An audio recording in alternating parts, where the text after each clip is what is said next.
사랑하는 시흥동산교회 성도 여러분, 좋은 아침입니다. 오늘 주신 소중한 이 하루가 말씀과 찬송으로 풍성이 넘치는 한 날 되기를 축복합니다. 영국의 교육심리학자 허츠 박사님이 자신의 연구를 토대로 이런 결론을 내렸습니다. 존경받는 부모가 되는 길은 첫째, 자녀 앞에서 싸우지 않는 부모이다. 저희 부부는 이미 첫 번째에서 이미 탈락이네요. 두 번째, 자녀들에게 거짓말하지 않는 부모. 세 번째, 자녀의 질문에 올바로 대답하는 부모. 넷째, 자녀를 편애하지 않는 부모. 다섯째, 자녀 앞에서 행복하게 보이는 부모. 여섯째, 자녀들에게 좋은 친구가 되어주는 부모. 일곱째, 자녀들의 친구까지 사랑하는 부모. 여덟 번째, 자녀를 타인 앞에서 존중해주는 부모. 아홉 번째, 칭찬을 아끼지 않음과 동시에 잘못에 대해서는 정확하게 책망하는 부모. 열 번째, 일관성 있는 말과 행동을 보여주는 부모. 11번째, 자녀에게 무한한 가능성이 잠재된 것을 아는 부모. 이것이 좋은 부모, 존경받는 부모가 되는 길이다라는 거예요. 이런 이미 존경받긴 글렀다 하시지 말고 우리가 지금이라도 잘 기억하면서 실천하게 되길 원합니다. 그리고 정말 중요하게는 자녀를 위해서 밤낮으로 기도하는 부모이겠죠. 자, 그럼 오늘 2022년 9월 15일 목요일 시동을 위한 메시지 지금 시작합니다. 오늘 우리에게 주시는 하나님의 말씀은 에베소서 6장 1절에서 9절의 말씀입니다. 에베소서 6장 1절에서 9절 말씀. 어제 본문에서 아내들이여, 남편들이여 하면서 부부 사이에 피차 복종하고 또 서로 사랑하고 존중하며 살 것을 강조하였고요. 그 부부 관계를 통해서 성도들이 교회를 어떻게 섬겨야 할지에 대해서도 함께 교훈하였습니다. 그에 이어서 오늘 본문은 부모와 자녀의 관계에서 어떤 상호 존중과 사랑이 있어야 하는지, 또 주종 관계에서는 어떤 충성심과 보살핌이 있어야 하는지에 대해서 말씀하고 있죠. 1절에 자녀들아, 주 안에서 너희 부모에게 순종하라, 이것이 옳으니라 말씀합니다. 자녀들아, 여기서 자녀들이라고 한 것은 한국말로 의역을 한 거고요. 원어적인 의미는 아그들아, children 하고 부른 것입니다. 부모에게 순종하라, obey your parents. 주 안에서, in the Lord. 주 안에서 순종하라는 건데, 이 순종하라라는 뜻의 obey라는 동사는 listen, 경청하여 듣는 것을 의미하는 단어입니다. 참 신기한 게 우리말에도 부모님 말씀 잘 들어야 돼 할 때 이 듣다라는 의미 속에 순종의 의미를 내포하고 있지 않습니까? 그런데 헬라어도 그렇고 히브리어도 그렇고 영어와 한국어도 그렇고 다른 언어는 더 있을지도 몰라요. 이 듣다라는 말과 순종하다라는 말이 같은 의미로 쓰이고 있는 것을 볼 수가 있습니다. 아니, 그럼 부모님의 말씀을 잘 들으면 되는 거지. In the Lord, 주 안에서라는 말은 굳이 왜 필요한가? 왜냐하면 그것이 하나님이 이미 말씀하신 바이고 모든 자녀에게 원하시는 하나님의 뜻이기 때문입니다. 하나님이 가정의 권위를 부모에게 주셨으니 자녀들은 그 권위 안에서 하나님 안에서 순종해야 한다는 것을 말씀하는 거예요. 자녀들이 부모님께 순종하는 이유, 뭐라고 설명합니까? 그것이 사회적인 질서를 유지하고 남들에게도 본이 되기 때문입니까?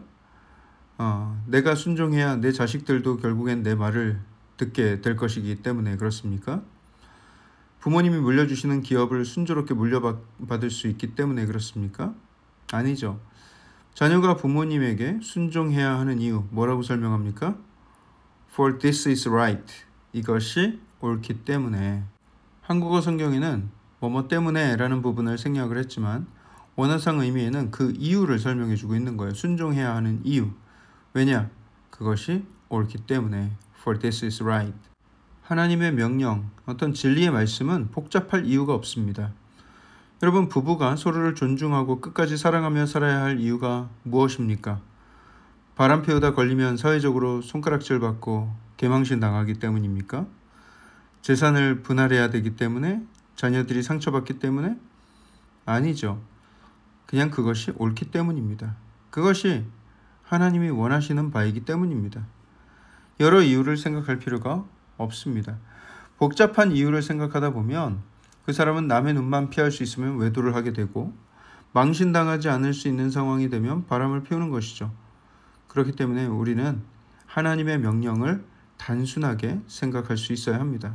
옳지 않기 때문에. 그것이 하나님의 뜻이기 때문에. 자, 2절도 볼까요? 내 아버지와 어머니를 공경하라. 이것은 약속이 있는 첫 계명이다. 말씀합니다. 영어 성경에서는 honor your parents. 내 부모를 공경하라 라고 하고요. 헬라어에서 말하는 공경의 의미는 존경, 가치 이런 의미를 담고 있습니다. 그래서 부모의 소중함과 권위를 인정하고 존경심을 가지라는 의미로 이해가 될 수 있겠죠. 이것이 약속 있는 첫 계명이다. 무슨 약속이 있습니까? 이 계명에 부모를 공경하면 네가 잘되고 땅에서 장수할 것이다. 오래 살 것이다. 재밌는 것은 원어 성경에서 네가 잘될 것이다 라는 것이 부정 과거형 시제로 쓰였는데요. 부모를 공경하는 사람이 잘된 것은 이미 일어난 일이다. 뭐 이런 거예요. 일어난 일이나 다름없다. 이건 확고한 진리다 라는 것을 나타내고 있습니다. 또 내가 장수하리라 라는 것은 우리가 개개인에 대한 약속이라고 볼 수는 없겠고요. 일반적이고 보편적으로 적용되는 약속이라고 보아야 합니다. 장수하리라의 시제는 미래 시제로 되어 있는데 이 또한 확실성을 강조하고 있습니다. 자녀들에 대한 권면 다음에는 이제 아비드라 하면서 부모에게 당부를 하는데요. 부모는 자녀를 노엽게 하지 말라 말을 합니다. 상처 주지 말라고 또 화나게 하지 말라고 하는 거예요. 이런 경우가 있습니까? 당연히 있습니다.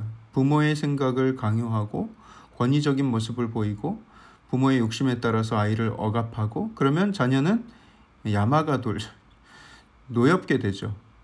문제는 자녀가 이렇게 화가 날 경우 앞서 말한 부모 공경의 모습까지도 어그러지게 되고요. 그 자녀는 자기가 좋은 자식이 되지 못했다는 죄책감에 시달리게 되죠. 문제는 오히려 부모에게 있었는데도 말이죠. 그러면 어떻게 해야 하는가? 아이를 주의 교훈과 훈계로 가르쳐야 합니다. In the discipline and instruction of the Lord. discipline은 훈계, instruction은 교훈. 이렇게 이해하시면 되겠어요. 그런데 사람의 교훈과 훈계가 아니라 of the Lord, 주님의 교훈과 훈계입니다. 부모가 사람의 교훈, 사람의 생각, 부모의 잔소리로 이제 아이들을 양육하다 보면 자녀가 어릴 때는 통할지 모르겠지만 자녀의 머리가 커지기 시작하고 자기 주장이 강한 때가 오면 부모의 말이 아이들에게 안 통하는 경우가 있습니다. 그렇기 때문에 애초에 하나님의 말씀의 권위로서 가르쳐야 한다는 것이죠. 말씀대로 살아가는 본을 보여주면서 하나님의 말씀이 아이들의 삶에 적용되고 흘러갈 수 있도록 부모가 도와주어야 한다는 것입니다. 또 그 뒤에는 주종 관계를 설명을 하는데요. 종들은 상전에게 눈속임만 할 것이 아니라 그리스도께 하듯 성실하게 순종하라 명령을 하고요. 사람을 기쁘게 하는 자가 되지 말고 기쁜 마음으로 섬기듯 주께 하듯 하라. 왜냐하면 무슨 선을 행하든지 주께로부터 그대로 받을 것이다 라는 거예요. 우리 사장님, 우리 부장님은 정말 얼굴만 봐도 짜증이 나. 하지만 그 또한 주님이 세운 사람이라면 내가 주께 하듯 최선을 다해 기쁨으로 섬기겠다라고 마음먹을 수 있어야 한다는 것이죠. 그리고 그 행한 일에 대해서는 하나님께서 보상해 주실 것이다. 우리 사장님은 내가 이렇게 수고해도 알지도 못해. 우리 부장님은 이것을 다 자기 공으로 돌려. 하지만 그럼에도 불구하고 우리가 주께 하듯 섬길 때에 하나님께서 보상하실 것이다. 그러니 눈속임하고 대충대충 일하지 말고 주께 하듯 성실하게 최선을 다해라. 그리고 상전들아, 사장들아, 고용주들아, 너희도 그들에게 이와 같이 하라. 너희도 그들을 존중하며 주께 하듯 대하라. 갑질을 멈추고 Stop your threatening. 위협을 그쳐라. 너 그런 식으로 하다가는 너 오래 일 못해. 너 잘려. 뭐 이런 위협이겠죠. 모르겠어요. 요즘에도 그런 위협을 하는 사장님이 있는지는 잘 모르겠지만 그리고 그 뒤에는 하나님은 사람을 외모로 취하는 일이 없으시다 이렇게 이야기를 했는데 한국어 성경에서 왜 이렇게 어렵게 번역을 했는지는 잘 모르겠습니다만 이것에 해당하는 그 원어의 의미는 차별 대우하지 않으신다, 편애하지 않으신다입니다. 하나님은 그 누구도 편애하지 않으시니 너희도 서로에게 그렇게 대하지 말라라는 거예요. 오늘 이 본문의 말씀을 통해서 우리가 자식으로서, 부모로서 마땅히 취해야 할 자세에 대해서 더 깊이 묵상하게 되길 원합니다. 또 혹시 회사에서 정말 상대하기 싫은 보스가 있다면 또는 마음에 안 드는 종업원이나 부하 직원이 있다면 오늘 이 말씀을 보면서 새로운 각오와 다짐이 있게 되기를 바라겠습니다. 어떤 일에 있어서든 죽게 하듯 그리고 서로를 향한 존중과 사랑으로 해야 할 필요가 있다라는 것입니다. 기도하겠습니다. 사랑의 하나님, 우리에게 주신 이 말씀을 붙들고 내가 자녀로서 어떻게 부모를 공경해야 할지를 알게 하시고 또 내가 부모로서 자녀를 어떻게 사랑하며 훈계 양육해야 할 것인지를 알게 하여 주시옵소서. 또 우리가 사회생활을 하면서 만나는 모든 사람들에게 존중, 존경을 표하며 또 서로를 아끼고 소중히 여기는 마음을 갖고 살게 하여 주시옵소서. 그 안에 하나님의 놀라운 축복과 은혜가 부어지게 될 줄 믿습니다. 이 모든 말씀을 살아계신 예수 그리스도 이름으로 감사하며 기도합니다. 아멘.